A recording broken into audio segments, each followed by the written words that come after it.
السلام علیکم ورحمۃ اللہ وبرکاتہ۔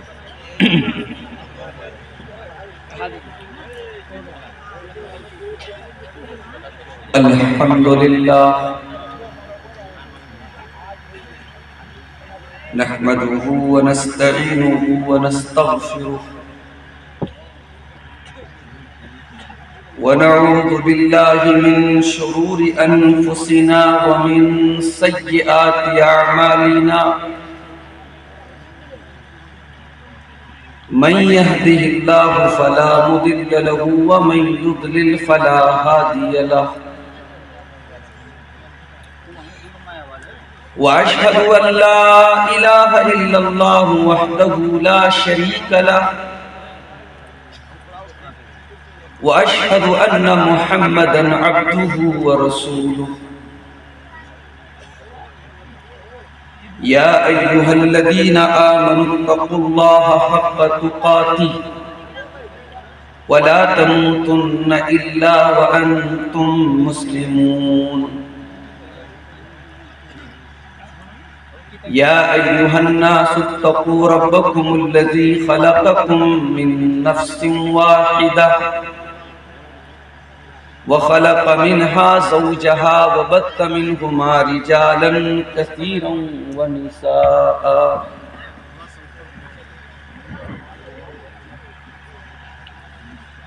واتقوا الله الذي تساءلون به والأرحام إن الله كان عليكم رقيبا يا أيها الذين آمنوا اتقوا الله وقولوا قولا سديدا يصلح لكم أعمالكم ويغفر لكم ذنوبكم ومن يطع الله ورسوله فقد فاز فوزا عظيما أما بعد فإن خير الحديث كتاب الله وخير الهدي هدي محمد صلى الله عليه وسلم وشر الأمور محدثاتها وكل محدثة بدعة وكل بدعة ضلالة وكل ضلالة في النار۔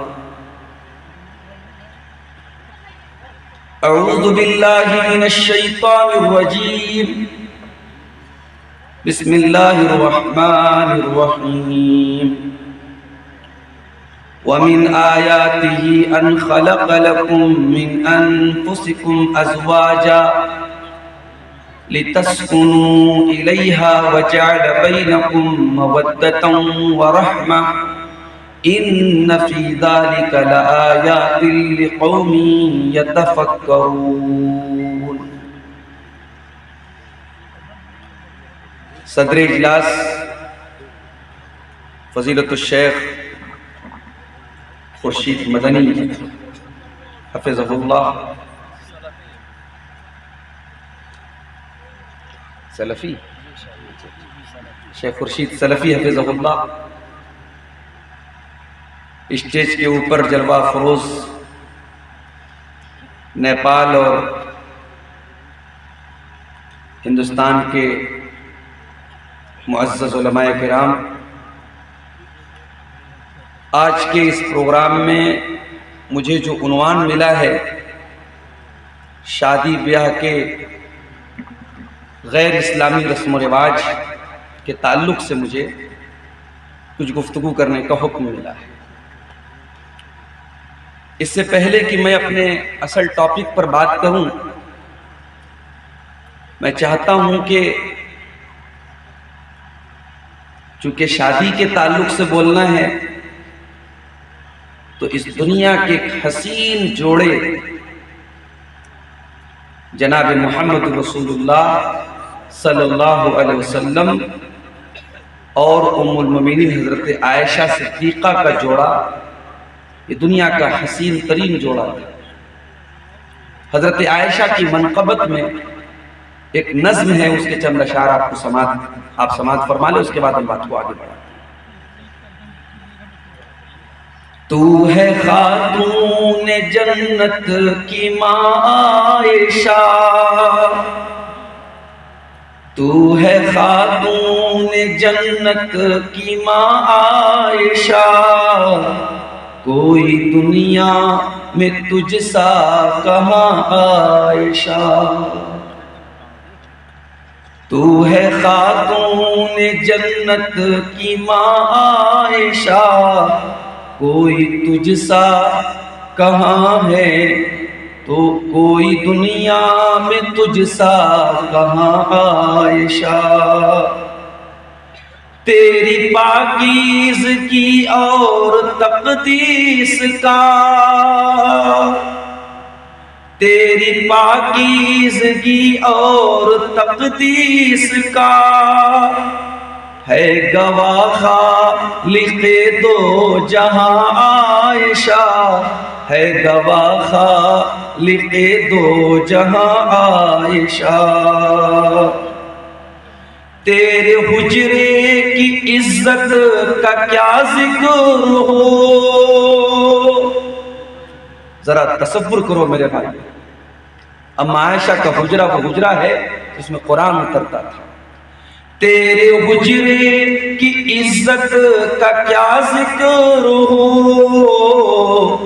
خود گواہ ہے مکین و مکان عائشہ، خود گواہ ہے مکین و مکان عائشہ۔ سورہ نور میں جس کا ہے تذکرہ، سورہ نور میں جس کا ہے تذکرہ، ہے اسی نور کی کہکشاں عائشہ، ہے اسی نور کی کہکشاں عائشہ۔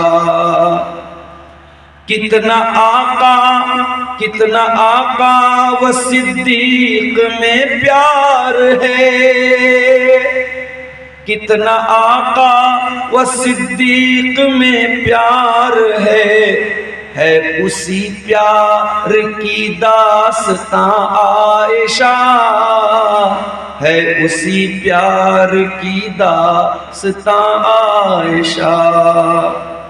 رب نے قرآن میں خود بتایا ہمیں، رب نے قرآن میں خود بتایا ہمیں، ہم سبھی مومنوں کی ہے ماں عائشہ، ہم سبھی مومنوں کی ہے ماں عائشہ۔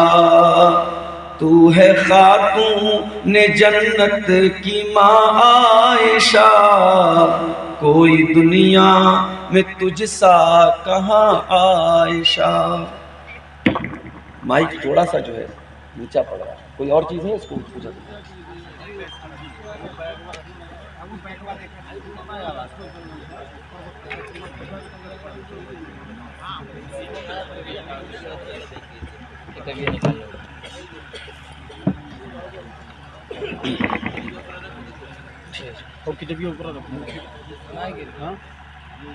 محترم حضرات، ہمارے بڑے عزیز شیخ تبارک علی سلفی جو جامعہ سلفیہ میں اگرچہ ہم سے جونیئر تھے مگر میں انہیں اپنا بڑا بھائی مانتا ہوں، بڑے محترم ہیں ہمارے۔ ان کی دعوت پر میں اور شیخ ظفر نعمان مکی حفظہ اللہ، ہم دونوں لوگ بنارس سے آپ کے بیچ میں تشریف ہم لوگوں کی لائی، ہم لوگ آئے آپ کے سامنے، اور اندازہ نہیں تھا کہ موسم اتنا سرد ہو، لیکن میں داد دیتا ہوں آپ کے اس جذبے کی۔ نیپالی ٹائم کے حساب سے میں سمجھ رہا ہوں تقریباً 1:40 ہو رہے ہیں، اس رات کے آخری حصے تک آپ بیٹھے ہوئے ہیں، اور ابھی میرے بعد بھی جیسا کہ مجھے بتایا گیا ابھی مزید علماء کا خطاب بھی آپ نے سننا ہے۔ یہ بڑے صبر کی اور بڑے دل گردے کی بات ہے، اور آپ حضرات کے دلوں میں قرآن و سنت کی محبت کی دلیل ہے میں اللہ سے دعا کرتا ہوں رب العالمین اس محبت کو برقرار رکھے اور قرآن و سنت کی باتوں کو جس طریقے سے ہم اور آپ سننے کے لیے آئے ہیں، بیان کرنے کے لیے آئے ہیں، اللہ تعالیٰ ہمیں اور آپ کو قرآن و سنت کی ان باتوں پر عمل کی بھی توفیق عطا فرمائے۔ میرے بھائیوں، موضوع ہے شادی بیاہ۔ شادی بیاہ کو اسلام میں نکاح کہا جاتا ہے۔ یہ جو نکاح ہے یہ صرف ایک رشتہ نہیں ہے، اسلام میں نکاح ایک عبادت ہے، اور نکاح یہ ایک حسین بندھن ہے۔ جب ایک مرد اور عورت جب نکاح کے بندھن میں بندھتے ہیں تو صرف یہ نہیں کہ ایک نئی فیملی، ایک نیا پریوار وجود میں آتا ہے، بلکہ شوہر اپنی بیوی کی زندگی میں اور بیوی اپنی شوہر کی زندگی میں بہار لے کے آتے ہیں، سکون لے کے آتے ہیں۔ یہ رشتہ کتنا پیارا ہے اس کو قرآن کی 2 آیتوں کی روشنی میں ہم سمجھیں۔ قرآن کریم کا دوسرا پارہ اٹھائیں، ہن لباس لکم وانتم لباس لہن۔ اے مردو، تمہاری بیویاں تمہارے لیے لباس ہیں، اور اے عورتوں تمہارے شوہر تمہارے لیے تمہارے لباس ہیں۔ لباس کہا اللہ تعالیٰ۔ دنیا کا سارا ادب، دنیا کا سارا لٹریچر، دنیا کا سارا ساہتیہ اس ایک لفظ سے حسین تعبیر کر ہی نہیں سکتا، میاں بیوی کے رشتے۔ اللہ نے کہا میاں بیوی ایک دوسرے کے لباس ہیں۔ اب لباس پر اگر آپ غور کریں تو لباس کئی چیزوں کو اپنے اندر سمیٹتا ہے۔ انسان لباس کیوں پہنتا ہے؟ اگر آپ کو بے لباس کر دیا جائے تو آپ دنیا کی نظر میں ذلیل ہو جائیں۔ اگر انسان کے بدن سے سارے کپڑے اتار دیے جائیں، انسان ننگا ہو کر کے بازار میں گھومے تو لوگ کہیں گے یا تو یہ بہت ہی پاگل ہے، اس کا دماغ چل گیا ہے، یا پھر یہ انسانوں کی دنیا سے نہیں کسی اور دنیا سے۔ لباس ہمارے عزت و آبرو کو ڈھانپنے کا ذریعہ ہے۔ قرآن کہہ رہا ہے ہن لباس لکم وانتم لباس لہن۔ اے عورتوں تمہارے شوہر تمہارے لیے لباس ہیں، تمہاری عزت و آبرو کو ڈھانپنے کا ذریعہ ہے، اور اے مردوں تمہاری بیویاں تمہارے لیے لباس ہیں۔ تم ایک دوسرے کے لباس ہو، ایک دوسرے کی عزت پر پردہ ڈالنے کا ذریعہ ہو، ایک دوسرے کی عزت کو نیلام کرنے والے نہیں ہو، ایک دوسرے کی عزت کو ڈھانپنے والے، چھپانے والے ہو۔ اچھا، لباس کا ایک کام اور بھی، لباس ہمیں زینت دیتا ہے، ہمیں سندر بناتا، ہمیں خوبصورت بناتا۔ اب نیپال کی آپ دیکھیں، میں پچھلے سال کاٹمنڈو گیا تو وہاں میں نے ایک پارک میں گیا، بٹول میں شاید گیا تھا، وہاں ایک پارک میں تو ایک نیپالی ڈریس لوگوں نے بتایا کہ صاحب وہاں پیسہ دے کر کے نیپالی ڈریس ملتی ہے مردوں کی اور عورتوں کی۔ ہر ملک کی اپنی ایک ڈریس ہے، اپنا ایک کلچر، اپنا ایک ٹریڈیشن۔ ہر ملک کو اپنے لباس پر ایک فخر ہوتا ہے۔ لباس انسان کو زینت دیتا ہے، خوبصورتی دیتا ہے، سوندریہ دیتا ہے۔ اللہ کہہ رہا ہے کہ شوہر بیوی کے لیے لباس ہے، بیوی شوہر کے لیے لباس ہے۔ دونوں ایک دوسرے کو خوبصورت بناتے ہیں۔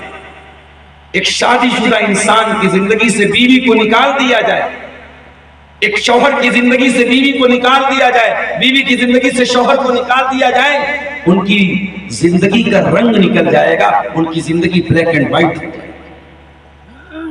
لباس کا ایک کام اور ہے، لباس ہر وقت ہماری باڈی کے ساتھ جڑا ہوتا ہے، اٹیچ ہوتا ہے، ہماری باڈی کے ساتھ لگا ہوتا ہے۔ ہن لباس لکم وانتم لباس لہن۔ اے بیویوں تم اپنے شوہر کا لباس ہو، جب تک تم نکاح کے اندر ہو، جب تک تم اپنے شوہر کی بیوی ہو تم اس کا لباس ہو۔ تم دو الگ الگ بدن تو ہو مگر ایک دوسرے کی جان ہو, ایک دوسرے کے اوپر جان نچھاور کرنے والے, ایک دوسرے کے ساتھ 24 گھنٹہ جڑے رہنے والے ہو. اور ہم سماج میں اس کا مشاہدہ کرتے ہیں. ابھی شادی کو 1 ہفتہ ہوتا ہے, لڑکا کسی اور شہر کا رہنے والا, لڑکی کسی اور شہر کی رہنے والی ہے, پہلے سے کوئی تعلق نہیں تھا, نکاح کے بندھن میں دونوں بندھ جاتے ہیں, شادی ہو جاتی ہے. 1 ہفتے کے بعد اتنی محبت لڑکا لڑکی کے بیچ میں پیدا ہو جاتی ہے, اگر شوہر کسی ضرورت سے اگر شہر کے باہر جانے لگے, ملک کے باہر جانے لگے, 1 ہفتے کا رشتہ ہے مگر اللہ تعالیٰ نے کتنی محبت اس رشتے میں ڈالی ہے. بیوی کی آنکھوں سے آنسو بہ رہے, بیوی رو رہی ہے, شوہر کو جانے دینا نہیں چاہتی ہے. یہ اس رشتے کی خصوصیت ہے. اس رشتے میں محبت اللہ نے ڈالی.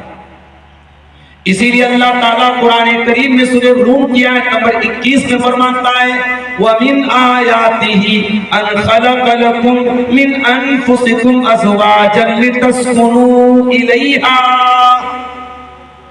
اے میرے بندو, ہماری بہت بڑی نشانی یہ بھی ہے کہ ہم نے تمہارے لیے جوڑے بنائے, تمہاری بیویوں کو بنایا تاکہ تم ان سے سکون حاصل کرو. میاں بیوی کا رشتہ معاف کیجئے گا صرف اپنی واسنا کو پورا کرنے کا ذریعہ نہیں, صرف جنسی خواہش کی تکمیل کا ذریعہ نہیں ہے. میاں بیوی کا رشتہ اس سے 1 قدم آگے بڑھ کر کے سکون کا رشتہ ہے. شوہر کو بیوی کے ذریعے سکون ملتا ہے, بیوی کو شوہر کے ذریعے سکون ملتا ہے. فرمایا وَجَعَلَ بَيْنَكُمْ مَوَدَّةً وَرَحْمَةً, اور اللہ تعالیٰ نے میاں بیوی کے بیچ میں محبت پیدا کی ہے, رحمت پیدا کی ہے. بعض علماء نے لکھا ہے کہ مودت کا تعلق جوانی سے ہے اور رحمت کا تعلق بڑھاپے سے. بھائی جوانی جب تک میاں بیوی جوان ہے, ظاہر ہے کہ جسمانی اعتبار سے ایک دوسرے کی ضرورت ہے, مگر شوہر 60 سال کا ہو گیا, بیوی 55 سال کی ہو گئی, اب ظاہر ہے کہ جسمانی اعتبار سے زیادہ اٹریکشن نہیں ہے, لیکن پھر بھی ایک دوسرے سے بڑی محبت ہے. اللہ کہہ رہے یہی رحمت ہے. وہ 70 سال کا بوڑھا اپنی 65 سال کی 60 سال کی بڑھیا کے بغیر نہیں رہنا چاہتا. دونوں کو ایک دوسرے سے اتنی محبت کیوں ہے؟ اللہ فرماتا ہے یہ محبت رحمت ہے. اس بوڑھے کو بوڑھی سے جو محبت ہے یہ ہم نے پیدا کی ہے, یہ نکاح کے ذریعے ہم نے اس رشتے میں محبت پیدا کی. آج تو محبت کے لفظ کا بڑا مذاق بن رہا ہے. زناکاری اور بدکاری اور بے حیائی کو ہم نے محبت کا عنوان دے دیا ہے. یہ بڑی عجیب محبت ہے بھائی. دن بھر میں جتنی بار کپڑا چینج نہیں ہوتا اس سے زیادہ تو محبوبائیں چینج ہو جاتی. ایک آدمی کے ایک لڑکے کے موبائل پر 5 لڑکیوں کے نمبر ہیں اور سب سے وہ محبت کر رہا ہے. تو یہ محبت نہیں ہے, یہ تو زناکاری ہے, بدکاری ہے, بے شرمی ہے, بے غیرتی ہے, ہوس ہے, واسنا ہے. محبت تو میرے بھائیوں کو ہوتی ہے جو نکاح کے ذریعے وجود میں آتی ہے. وَجَعَلَ بَيْنَكُمْ مَوَدَّةً وَرَحْمَةً, اور یہ محبت کسی ہوٹل میں نہیں پیدا ہوئی, کسی ریسٹورنٹ میں پیدا نہیں ہوئی, کسی پارک میں پیدا نہیں ہوئی, انسٹاگرام کے ذریعے پیدا نہیں ہوئی, سوشل میڈیا کے ذریعے پیدا نہیں ہوئی. یہ محبت اللہ نے پیدا کی ہے شادی کے ذریعے. تو نکاح بڑا حسین بندھن ہے. اسی لیے اللہ کے پیارے نبی نے نوجوانوں کو خطاب کر کے فرمایا یا معاشر الشباب من استطاع منکم الباءۃ فلیتزوج. اے نوجوانوں, جب تم شادی کے قابل ہو جاؤ, شادی کی ذمہ داریوں کو اٹھانے کے قابل ہو جاؤ, بیوی کی ذمہ داری کو اٹھانے کے قابل ہو جاؤ, تمہارے پاس اتنا مال ہے تم بیوی کا خرچ اٹھا سکتے ہو اور جسمانی اعتبار سے تم بیوی کی ذمہ داری اٹھانے کے قابل ہو, تو نکاح کر لو. اچھا, بعض لوگ کہتے ہیں نکاح سنت ہے. میں یہاں وضاحت کروں, نکاح سنت ہے مگر ہمیشہ سنت نہیں. علماء کہتے ہیں کہ اگر کسی کو اس بات کا ڈر ہے کہ اگر وہ نکاح نہیں کرے گا اور زنا میں پڑ جائے گا تو ایسی صورت میں نکاح سنت نہیں ہے، نکاح فرض ہے، نکاح واجب ہے۔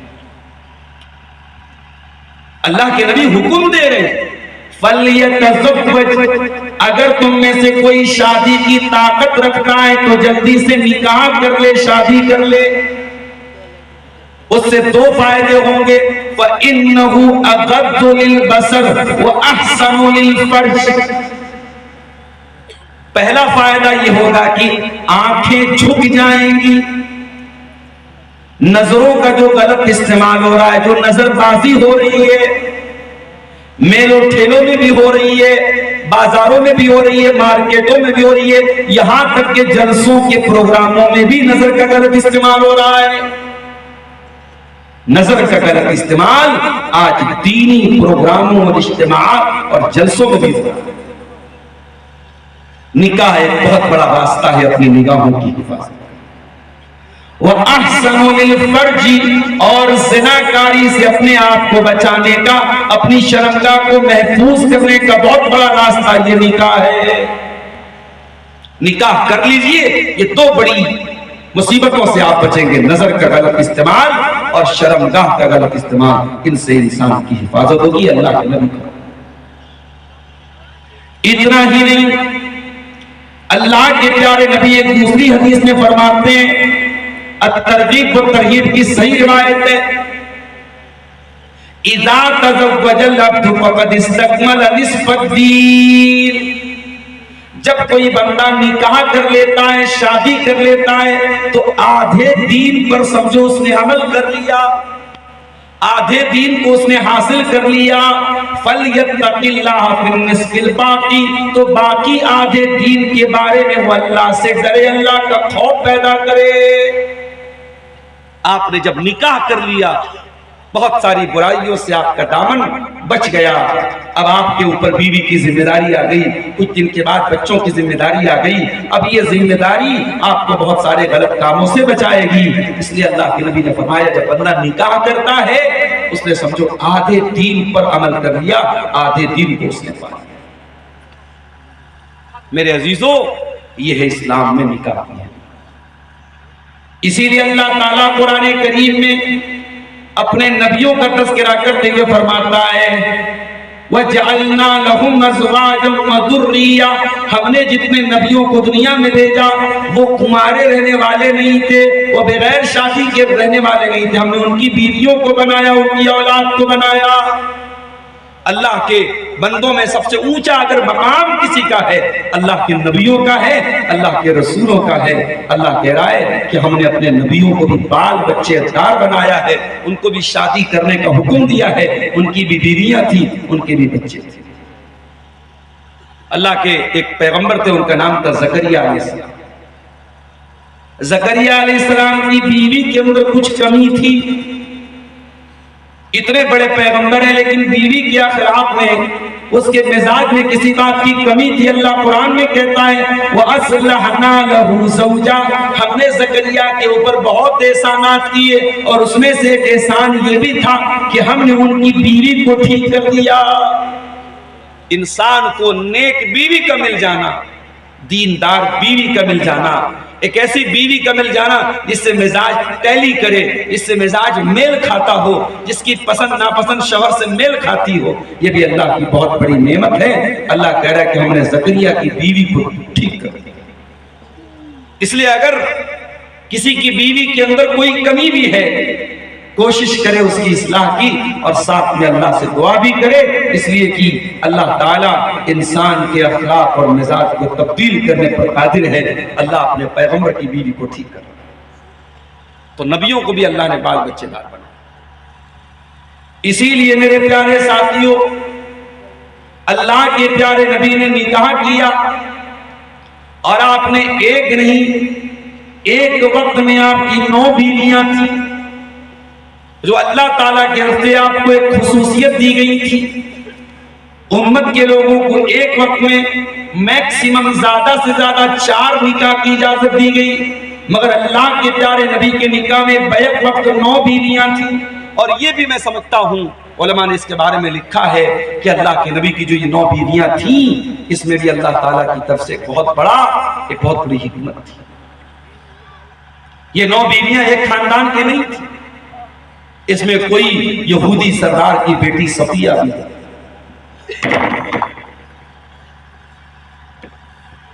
اس میں کوئی یہودی سردار کی بیٹی ہے، کوئی آپ کے بڑے کٹر دشمن جو اس ٹائم آپ کے دشمن تھے ابو سفیان ان کی بیوی ہے، کوئی آپ کے خاندان کی آپ کی پھوپھی کی بیٹی زینب بنت جحش ہے، کوئی میمونہ بنت حارث ہیں، الگ الگ خاندانوں کی الگ الگ قبیلوں کی یہ بیویاں ہیں، ان کے مزاج الگ ہیں، ان کے نیچر الگ ہیں، اور اللہ کے نبی اپنی ان بیویوں کے ساتھ اتنا بہترین سلوک کرتے ہیں کہ کبھی ان بیویوں کو آپ سے کبھی کوئی شکایت نہیں ہوئی۔ یہ دنیا کو ایک میسج ہے، ایک پیغام ہے کہ میں نے جو نبی تم کو دیا ہے، اگر وہ نبی عبادت کے معاملے میں نمبر 1 ہے، اگر وہ نبی شجاعت کے معاملے میں نمبر 1 ہے، اگر وہ نبی اخلاق کے معاملے میں نمبر 1 ہے، تو وہ نبی ایک بہترین شوہر اور ایک بہترین گھر کا گارجین اور ایک بہترین گھر کا سرپرست بھی ہے۔ اس کی 9 بیویاں ہیں اور 9 بیویوں کا وہ حق ادا کر رہا ہے، اور 9 بیویوں میں سے کسی بیوی کو کوئی شکایت نہیں۔ اسی لیے اللہ کے نبی نے یہ نکاح کیے، اور آپ کے پاس جب ایک مرتبہ یہ رپورٹ آئی کہ آپ کے کچھ صحابہ نے ایسی قسم کھا لی کہ میں شادی ہی نہیں کروں گا، میں بیوی بچوں کے چکر میں ہی نہیں پڑوں گا، اللہ کے پیارے نبی نے سختی سے اس بات کا نوٹس کیا۔ آپ نے اپنے ان صحابہ کو بلایا، ایک صحابی نے کہا تھا میں آج کے بعد کنٹینیو روزہ رکھوں گا، ایک نے کہا تھا آج کے بعد میں رات بھر نماز پڑھوں گا، ایک نے کہا تھا میں شادی ہی نہیں کروں گا۔ آپ نے بلایا اور آپ نے فرمایا کہ کان کھول کر کے سن لو، اما انی اخشاکم للہ واتقاکم لہ، میں تم میں سب سے زیادہ اللہ سے ڈرنے والا ہوں اور سب سے زیادہ اللہ کا تقوی میرے دل میں ہے، لیکن کان کھول کر کے سن لو، وَلَٰكِنِّي أُصَلِّي وَأَرْقُدُ، میں رات کو نماز بھی پڑھتا ہوں اور آرام بھی کرتا ہوں، وَأَصُومُ وَأُفْطِرُ، میں روزہ بھی رکھتا ہوں اور گیپ بھی دیتا ہوں، کنٹینیو روزہ نہیں رکھتا ہوں، وَتَزَوَّجْتُ وَأَتَزَوَّجُ النِّسَاءَ، میں نے شادیاں بھی کی ہیں، اور یہی میرا طریقہ ہے، یہی میرا طریقہ ہے، میں نے بیویوں کو کا حق ادا کیا ہے، میرا دین اور میرا طریقہ یہ نہیں ہے کہ بیوی کا رشتہ قائم نہ کیا جائے، شادی نہ کی جائے، یہی میرا طریقہ ہے۔ فَمَنْ رَغِبَ عَنْ سُنَّتِي فَلَيْسَ مِنِّي، جو میرا طریقہ نہ اپنائے اس کا مجھ سے کوئی تعلق نہیں۔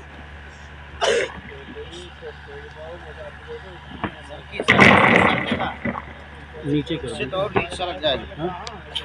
ارے یار بہت دقت ہے، یہ ہٹا دیجیے، اس کو ہٹا دیجیے نا، اس سے کام ہی نہیں ہے، کام بھی نہیں، نہ کون کام نہیں ہے، تھوڑا سا تکلیف ہوتے گا بولیں جب نہیں ٹھیک۔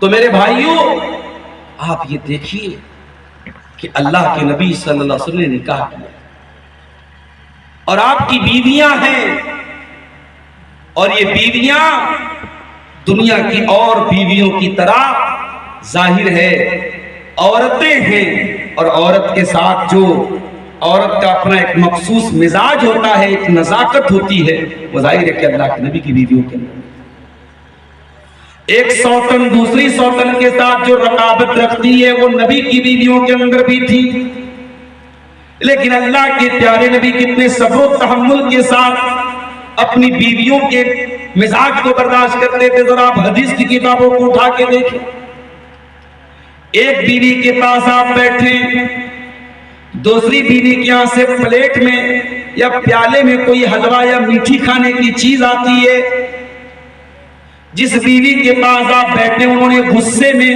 اس پلیٹ کو زمین پہ دے مارا، پلیٹ کے 2 ٹکڑے ہو گئے۔ اللہ کے پیارے نبی چاہتے تو ناراض ہوتے، غصہ کرتے، برا بھلا کہتے، آپ نے بڑے پیار سے فرمایا غارت امکم، او لوگو تمہاری ماں کو غصہ آ گیا، تمہاری ماں کو غصہ آ گیا۔ آپ نے پلیٹ کے وہ دو ٹکڑوں کو اٹھوایا, اس کو اکٹھا کر کے اپنی اس بیوی کے کچن میں رکھوایا اور ایک صحیح سالم پلیٹ اس بیوی کے حوالے کر دی جہاں سے وہ پلیٹ آئی تھی. یہ اخلاق تھا اللہ کے نبی کا اپنی بیوی کے ساتھ. تو میرے بھائیوں, نکاح کا بندھن وہ بندھن ہے. اس نکاح کے بندھن کو قائم کرنے کے لیے اسلام نے کچھ کنڈیشن رکھی ہے, کچھ شرطیں رکھی. اس میں پہلی شرط یہ ہے, اگر لڑکا لڑکی کا نکاح ہو رہا ہے, اسلام کہتا ہے لڑکا لڑکی کی رضامندی کے بغیر نکاح نہیں ہونا چاہیے. لڑکا بھی راضی ہونا چاہیے, لڑکی بھی راضی ہونی چاہیے, زبردستی نکاح نہیں ہونا چاہیے.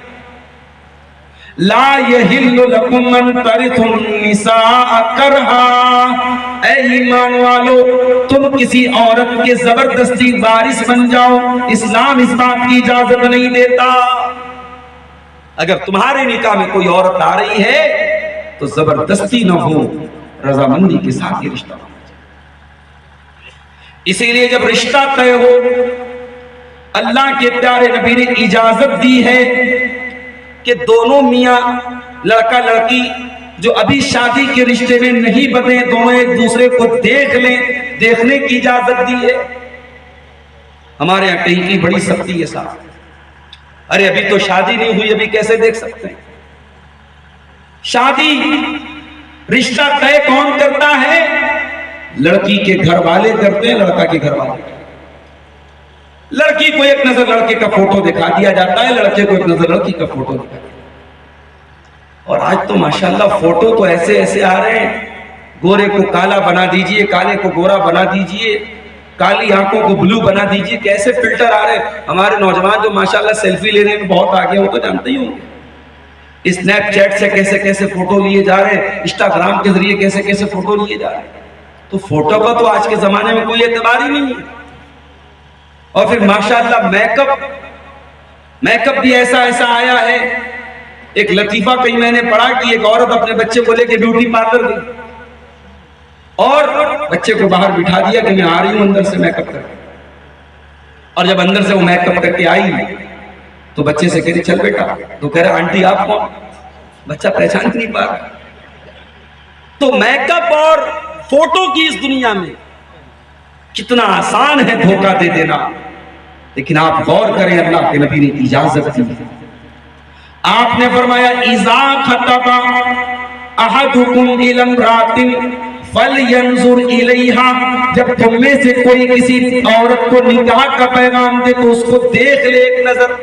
فإنہ احری ان یودم بینہما, جب ایک دوسرے کو دیکھ لیا جائے گا تو آگے رشتے میں محبت برقرار رہے گی. یہ کیوں اللہ کے نبی نے حکم دیا ہے؟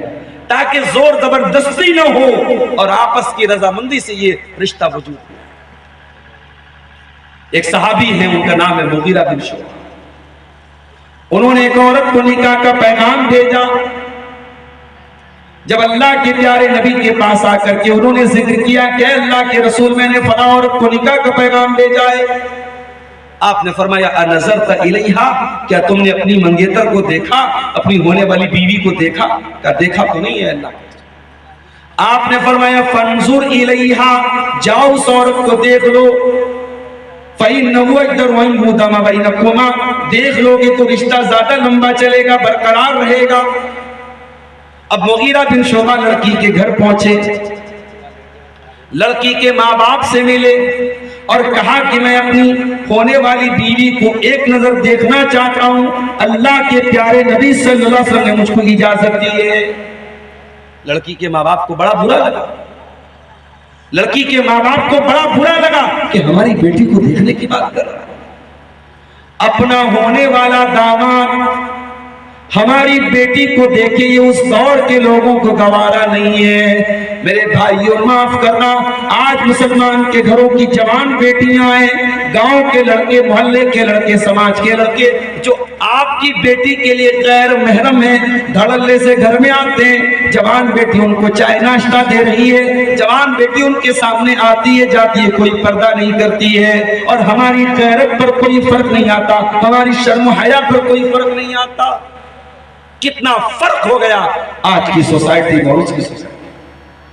ابھی میں جب جلسے میں آ رہا تھا میں نے دیکھا کہ کچھ لڑکیاں پروگرام کے لیے شاید آئی ہوئی تھی، نقاب میں تھیں، اور نقاب کے اوپر میں نے دیکھا کہ ان کی جو سر کے اوپر جو رومالی ہوتی ہے اس پر کوئی لائٹ چل رہی ہے۔ میں نے تبارک بھائی سے پوچھا یہ کیا ہے؟ کہا مولوی صاحب یہ نیا فکر ہے۔ ارے بھائی نقاب پہنی ہو تو پھر یہ اوپر لائٹ کیوں جلائی ہے؟ یہ کیا دکھانا چاہتی ہو؟ اپنے آپ کو ہائی لائٹ کرنا چاہتی ہو؟ نقاب کا مقصد ہی اپنے آپ کو ہائی لائٹ نہ کرنا، اور تم یہ نقاب کے اوپر۔ اچھا آج کل بنارس میں میں نے دیکھا کہ ایک نقاب چلا ہے، نقاب کے اوپر جو ہے لکھا رہتا ہے اسلام کی شہزادی، نقاب کے اوپر لکھا اسلام کی شہزادی، یا کسی نقاب کے اوپر لا الہ الا اللہ محمد رسول اللہ لکھا ہے۔ کلمہ پڑھنا ہے، کلمہ نقاب پہ لکھنے کے لیے نہیں آیا ہے۔ تو اسلام کی شہزادی ہے، اپنی حرکتوں سے ثابت کر کے تو اسلام کی شہزادی ہے، تجھے اپنے پردے اور اپنے نقاب پر لکھنے کی ضرورت نہیں ہے میرے بہن۔ غور کیجئے کہ وہ زمانہ کیسا تھا۔ لڑکی کے ماں باپ نے مغیرہ بن شعبہ سے کہا کہ ہم آپ کو اجازت نہیں دیں گے، ہماری لڑکی کو آپ دیکھیں ہم اجازت نہیں دیں گے۔ مغیرہ بن شعبہ واپس جانے لگے۔ لڑکی پردے کی آڑ سے کہتی ہے کہ اے مغیرہ بن شعبہ، اے میرے ہونے والے شوہر، ان کان امر رسول اللہ، اگر واقعی میں اللہ کے پیارے رسول کا حکم ہے فانظرنی، تو تم مجھے دیکھ لو۔ اللہ نبی کا حکم ہے، میری ماں کو پسند نہیں ہے، میرے باپ کو پسند نہیں ہے، لیکن چونکہ نبی کا حکم ہے تو تم مجھے ایک نظر دیکھ لو، اور اگر یہ نبی کا حکم نہیں ہے تو میں اللہ کا واسطہ دیتی ہوں کہ تم مجھے مت دیکھو۔ حضرت مغیرہ نے کہا نہیں یہ نبی کا حکم ہے۔ انہوں نے دیکھا اور پسند کیا اور یہ رشتہ ہوا، اور دونوں میاں بیوی بڑی محبت سے رہے۔ تو اسلام میں میاں بیوی کے درمیان رضامندی بہت ضروری ہے۔ اگر لڑکی راضی نہیں ہے تو بھی رشتہ نہیں ہو سکتا۔ اللہ کے پیارے نبی فرماتے ہیں، بخاری اور مسلم کی روایت ہے، لا تنکح الأیم حتی تستعمر ولا تنکح البکر حتی تستأذن۔ اگر لڑکی بیوہ ہے، اگر لڑکی مطلقہ ہے تو اس سے مشورہ کیے بغیر شادی نہیں ہو سکتی، اور اگر لڑکی کنواری ہے تو اس کی اجازت کے بغیر شادی نہیں ہو سکتی۔ صحابہ نے پوچھا ہے اللہ کے نبی کنواری لڑکی کیسے اجازت دے گی؟ کنواری تو بڑی شرمیلی ہوتی ہے، کنواری تو بڑی شرمیلی ہوتی ہے، کنواری کیسے اجازت دے گی؟ اللہ کے پیارے نبی نے فرمایا اذنھا صلاتھا، کنواری لڑکی اگر خاموش ہے، سائلنٹ ہے، اگر اعتراض نہیں کر رہی ہے، اگر آبجیکشن نہیں کر رہی ہے تو مان لیا جائے گا کہ وہ راضی ہے، اس کی خاموشی ہی اس کی اجازت مان لی جائے گی، اس کی خاموشی اس کی رضامندی مان لی جائے گی۔ تو یہ پہلی کنڈیشن ہے۔ دوسری کنڈیشن یہ کیا ہے؟ دوسری کنڈیشن نکاح کی، لڑکی کے ولی کا راضی ہونا۔ اسلام میں کورٹ میرج کی اجازت نہیں ہے۔ ہمارے بھارت میں کیا قانون ہے؟ لڑکی 18 سال کی، لڑکا 21 سال کا، بھاگ کر کے کورٹ میں شادی کر سکتے ہیں۔ نیپال کا مجھے نہیں معلوم۔ اگر آپ کے ملک میں آپ کی عدالتیں اس کو صحیح قرار دے رہی ہیں، معاف کیجیے گا اسلام کی نظر میں یہ صحیح نہیں ہے۔ لڑکی کی شادی اس کے ولی کی اجازت کے بغیر نہیں ہو سکتی۔ لڑکی کا باپ اگر زندہ ہے وہ لڑکی کا ولی ہے، باپ نہیں ہے بڑا بھائی ہے وہ ولی ہے، بھائی بھی نہیں ہے چچا ہے وہ ولی ہے، جو بھی اس کا ولی ہے گارجین ہے۔ اللہ کے پیارے نبی فرماتے ہیں لا نکاح الا بولی، بغیر ولی کے نکاح نہیں ہو سکتا۔ اور ایک دوسری حدیث میں اللہ کے نبی فرماتے ہیں ایما امرأۃ نکحت بدون اذن ولیھا فنکاحھا باطل، جو عورت بغیر اپنے ولی کی اجازت کے نکاح کرے، آج کی زبان میں ہم کہہ سکتے ہیں جو بھاگ کر کے شادی کرے، جو کورٹ میرج کرے، ایسا نکاح باطل ہے، ایسا نکاح غلط ہے، انویلڈ ہے، اویدھ ہے، اور ایسا نکاح کرنے والا زنا کر رہا ہے اور زنا کر رہی ہے۔ اسلام کی نظر میں لڑکی کے ولی کی اجازت کے بغیر نکاح نہیں ہو سکتا۔ کبھی کبھی ہمارے پاس ایسا بھی کیس آتا ہے، مولوی صاحب ایک لڑکی سے میں بہت محبت کرتا ہوں، شادی کرنا چاہتا ہوں، لڑکی کے گھر والے تیار نہیں ہے، کیا کروں؟ سیدھا سا جواب ہے، یا تو آپ راضی کرو لڑکی کے گھر والوں، اور اگر وہ راضی نہیں ہے تو راستہ چھوڑ دو۔ اسلام میں کوئی نکاح کے جائز ٹھہرانے کے لیے ولی کی اجازت ہی طریقہ ہے، ولی کی اجازت کے بغیر آپ نکاح نہیں کر سکتے۔ یہ دوسری کنڈیشن۔ تیسری کنڈیشن نکاح کے اندر لڑکا لڑکی کے درمیان کوئی ایسا رشتہ نہ ہو جو نکاح سے رکاوٹ بن رہا ہو۔ مثال کے طور پر اگر آپ کا نکاح کسی عورت سے ہوا ہے تو جب تک وہ عورت آپ کے نکاح میں ہے آپ اس کی سگی بہن سے نکاح نہیں کر سکتے، سالی سے نکاح نہیں کر سکتے، دو بہنوں کو ایک ساتھ نکاح میں نہیں رکھ سکتے۔ اگر آپ کسی عورت کے ساتھ نکاح آپ کا ہوا ہے، اس لڑکی کی بوا کے ساتھ یا اس لڑکی کی خالہ کے ساتھ آپ نکاح نہیں کر سکتے جب تک وہ نکاح میں ہے۔ یہ آپ کسی لڑکی کے ساتھ اگر نکاح کر رہے ہیں اور معلوم یہ ہو گیا کہ جس ماں کا دودھ آپ نے پیا تھا، جس عورت کا دودھ آپ نے پیا تھا، اسی عورت کا دودھ اس لڑکی نے پیا ہے، تو رضائی بھائی بہن ہو گئے۔ رضاعت کا رشتہ اگر ثابت ہے تو بھی نکاح نہیں ہو سکتا ہے۔ اگر نسب کا، رضاعت کا یا شریعت کی نظر میں کوئی ایسا رشتہ جو لڑکا لڑکی کے درمیان نکاح کے لیے رکاوٹ بنتا ہے، اگر ایسا کوئی رشتہ پروف ہو جاتا ہے تو پھر اس رشتے کو نہیں کیا جائے گا۔ اسی لیے شریعت میں کنڈیشن ہے لڑکا لڑکی کے درمیان ایسی کوئی رکاوٹ نہ ہو جو نکاح سے روکے۔ یہ تیسری شرط ہو گئی۔ چوتھی شرط، نکاح کے وقت دو گواہوں کا ہونا ضروری ہے۔ لا نکاح الا بولی و شاہدی عدل۔ اللہ کے نبی فرماتے ہیں، صحیح روایت ہے، نکاح کے لیے ولی کا ہونا ضروری ہے اور دو گواہوں کا ہونا ضروری ہے۔ اور پانچویں شرط، شوہر بیوی کو مہر کے طور پر کوئی چیز دے۔ وَآتُوا النِّسَاءَ صَدُقَاتِهِنَّ نِحْلَةً، اپنی بیویوں کو خوشی خوشی مہر دے دو۔ اب یہ مہر روپیہ پیسہ بھی ہو سکتا ہے، سونا چاندی بھی ہو سکتا ہے، کوئی خدمت بھی ہو سکتی ہے، کوئی سروس بھی ہو سکتی ہے جس پر آپس کی رضامندی سے طے ہو جائے۔ بیوی کو مہر دینا یہ ضروری ہے، یہ بھی نکاح کا ایک اس کی کنڈیشن، اس کی ایک شرط۔ اب اور آگے بڑھیں، شادی ہو گئی، اب شوہر کی ذمہ داری کیا ہے اور بیوی کی ذمہ داری کیا ہے، اس پر بھی تھوڑی سی بات سن لیجیے۔ ایک بہترین شوہر کی کیا نشانی اور ایک بہترین بیوی کی کیا نشانی ہے۔ اللہ کے نبی کے پاس ایک صحابی آتے ہیں اور سوال کرتے ہیں، ما حق زوجتی احدنا علیہ، اے اللہ کے پیارے نبی، بیوی کا حق ہمارے اوپر کیا ہے؟ یعنی ایک شوہر پوچھ رہا ہے کہ اے اللہ کے نبی، بیوی کا حق میرے اوپر کیا ہے؟ آپ نے فرمایا، ان تطعمها اذا طعمت وتكسوها اذا اكتسيت ولا تضرب الوجه ولا تقبح ولا تهجر الا في البيت۔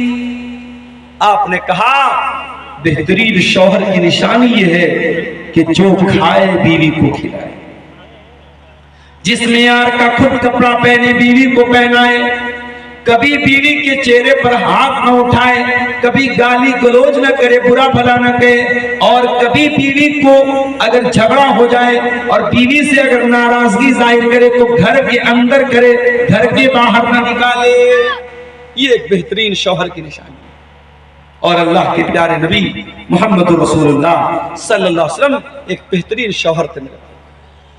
اللہ کے نبی فرماتے ہیں، خیرکم خیرکم لأہلہ وانا خیرکم لأہلی، تم میں سب سے بہترین انسان وہ ہے جو اپنی بیوی کے لیے اچھا ہو اور میں اپنی بیویوں کے لیے بہت اچھا ہوں۔ اللہ کے پیارے نبی اپنی بیویوں کے ساتھ بہت اچھا سلوک۔ آپ نے سب سے پہلی شادی حضرت خدیجہ کے ساتھ، خدیجہ آپ کی پہلی بیوی تھی، اور جتنے دن خدیجہ آپ کے نکاح میں تھی آپ نے دوسری شادی کی۔ خدیجہ کے انتقال کے بعد بھی آپ خدیجہ کو یاد کیا کرتے تھے۔ آپ کے گھر میں گوشت بنتا تھا، گوشت کے چھوٹے چھوٹے پیس بنا کر کے آپ حضرت خدیجہ کی سہیلیوں کے یہاں بھجوا دیا کرتے تھے۔ اس قدر آپ خدیجہ کو یاد کیا کرتے تھے۔ حضرت خدیجہ کو ان کی بہن کبھی آتی تھی، دروازے سے جب آواز لگاتی تھی اللہ کے پیارے نبی کو حضرت خدیجہ کی یاد آ جاتی تھی. اتنی محبت کرتے تھے آپ حضرت خدیجہ سے. حتیٰ کہ ایسا بھی ہوا حضرت عائشہ نے اعتراض بھی کیا کہ اللہ کے نبی آپ خدیجہ کو اتنا کیوں یاد کرتے؟ آپ نے فرمایا کہ اے عائشہ، خدیجہ میری وہ بیوی ہے جس کے ذریعے اللہ تعالیٰ نے مجھ کو اولاد دی ہے. میرے سارے بچے مجھے خدیجہ کے بطن سے پیدا ہوئے. اور اے عائشہ، وَاسَتْنِي بِمَالِهَا وَنَفْسِهَا، جس ٹائم دنیا نے مجھ کو ٹھکرا دیا تھا، کوئی دنیا میں میرا ساتھ دینے والا نہ تھا، اپنے مال کے ذریعے، اپنی جان کے ذریعے میرے دل کو تسلی کوئی دینے والی تھی تو خدیجہ تھی. خدیجہ کا کردار بھی میرے بھائیوں ہماری ماں اور بہنوں کے لیے مثالی ہے. جب اللہ کے پیارے نبی کے اوپر قرآن کی پہلی وحی نازل ہوتی ہے، اللہ تعالیٰ آپ کے کندھے پر نبوت کی ذمہ داری ڈالتا ہے. آپ گھبرائے گھر آتے ہیں اور حضرت خدیجہ سے کہتے ہیں زملونی، اے خدیجہ مجھے چادر اڑا دو. حضرت خدیجہ جلدی سے چادر لا کر کے آپ اڑاتی ہیں اور پوچھتی ہیں کہ کیا ہوا ہے میرے سرتاج، کیا بات ہے، کیوں اتنے پریشان ہیں؟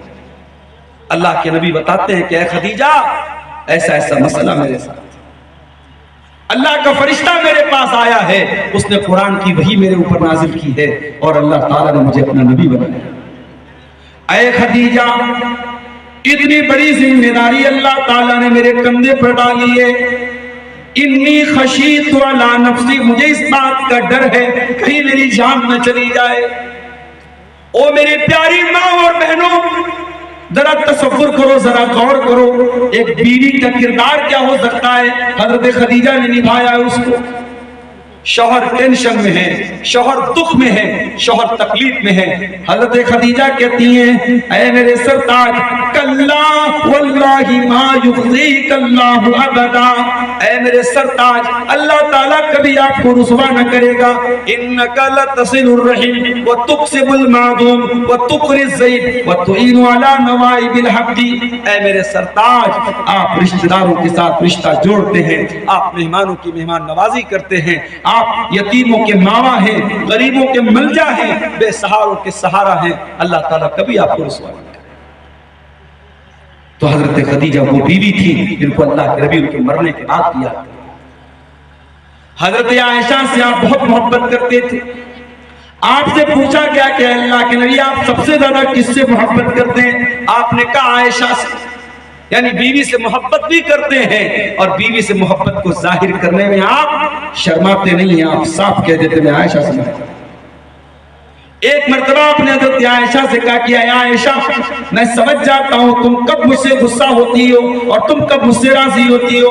حضرت عائشہ نے کہا اللہ کے نبی آپ کیسے سمجھ جاتے ہیں؟ کہا اے عائشہ جب تم مجھ سے ناراض ہوتی ہو اور قسم کھاتی ہو تو کہتی ہو وہ رب ابراہیم، ابراہیم کے رب کی قسم، اور جب مجھ سے راضی ہوتی ہو تو کہتی ہو وہ رب محمد، محمد کے رب کی قسم صلی اللہ علیہ وسلم. میرا نام لے کر کے تم قسم کھاتی ہو کہ محمد کے رب کی قسم، میں سمجھ جاتا ہوں تم اس طرح سے. حضرت عائشہ کہتی ہیں اللہ کے نبی میں غصے میں بھی آپ کا نام چھوڑتی ہوں، آپ کو نہیں چھوڑتی. غصے میں آپ کو نہیں چھوڑتی ہوں، آپ کا نام نہیں لیتی ہوں، لیکن آپ کی محبت میرے دل میں باقی ہے. تو ایک بہترین شوہر کا کردار اللہ کے پیارے نبی نے. سفر میں آپ جا رہے ہیں، اتفاق سے سفر میں حضرت عائشہ ساتھ میں ہیں. آپ نے صحابہ سے کہا تقدمو، تم لوگ تھوڑا آگے بڑھ گئے. صحابہ کرام آگے بڑھ گئے. آپ نے کہا عائشہ تعالی اسابق کی، اے عائشہ چلو ہم دونوں دوڑ کا مقابلہ کرتے ہیں، ریس کرتے ہیں. حضرت عائشہ کہتی ہے میری نئی نئی شادی ہوئی تھی، ہم دونوں جب دوڑ کا مقابلہ کرتے ہیں، میں ہلکے پھلکے بدن والی تھی، میں دوڑ میں آگے نکل گئی اور اللہ کے پیارے نبی پیچھے رہ گئے. اور میں نے بہت، مجھے ہنسی آئی اور میں ہنسنے لگی کہ میں نے تو آپ کو پیچھے کر دیا، میں آگے نکل گئی. اللہ کے نبی خاموش. کچھ دنوں کے بعد، کچھ عرصے کے بعد ایک دوسرا سفر تھا اور اس سفر میں بھی اللہ کے نبی حضرت عائشہ کے ساتھ تھے. آپ نے کہا عائشہ چلو ہم دونوں ریس کا مقابلہ کرتے ہیں. اور اس مرتبہ حضرت عائشہ کہتی ہیں اس مرتبہ میں فربا ہو گئی تھی، میرا بدن بھاری ہو گیا تھا. اس بار جب دوڑ کا مقابلہ ہوا تو اللہ کے رسول آگے بڑھ گئے اور میں پیچھے رہ گئی. اللہ کے نبی نے فرمایا اے عائشہ